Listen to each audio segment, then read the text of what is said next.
হাজী কাচ্চিগড়ের কাচ্চির স্বাদ নেওয়ার জন্য চলে গেলাম কুঞ্জের হাট।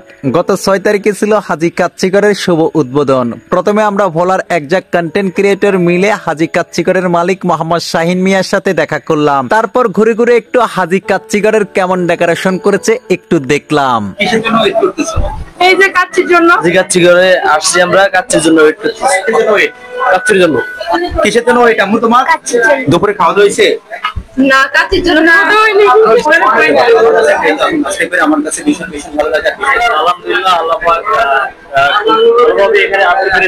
আমরা ভোলার একজাক্ট কন্টেন্ট ক্রিয়েটর, যেহেতু এক একজন এক এক জায়গা থেকে কুঞ্জের হাট হাজী কাচ্চিগড়ের শুভ উদ্বোধনে গিয়ে আমরা সেখানে জার্নি করে যেতে যেতে অনেকে হয়তো ক্লান্ত হয়ে গিয়েছি, তাই একটু বসে সবাই মিলে আড্ডা দিলাম আর একটু রেস্ট করে নিলাম, যাতে করে আমরা কাচ্চির স্বাদটা খুব আরামসে নিতে পারি ঠিকঠাক মতো।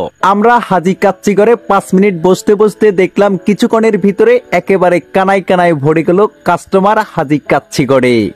প্রথমে আমরা দেখে নিব হাজী কাচ্চিগড়ে কি কি আইটেম পাওয়া যায়।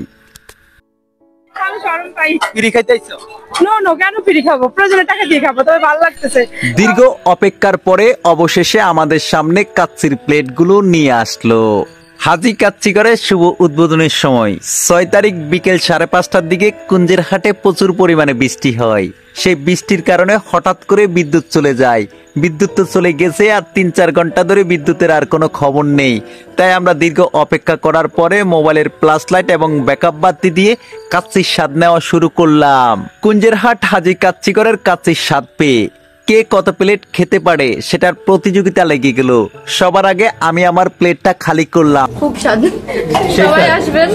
যতটুকু ফ্লেভার দরকার ততটুকুই আছে, অনেক ভালো হয়েছে, এক কথায় অসাধারণ।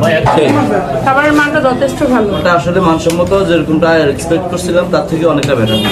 সরপেশন কিংবা লালমোহন থেকে কুঞ্জুরহাট দিয়ে আপনারা ভোলা যেতে চান, পথে যে এই যে হাজী কাচ্চিগড়ের কাচ্চি খেয়ে যাবে, একেবারে জিভে স্বাদটা লেগে থাকবে।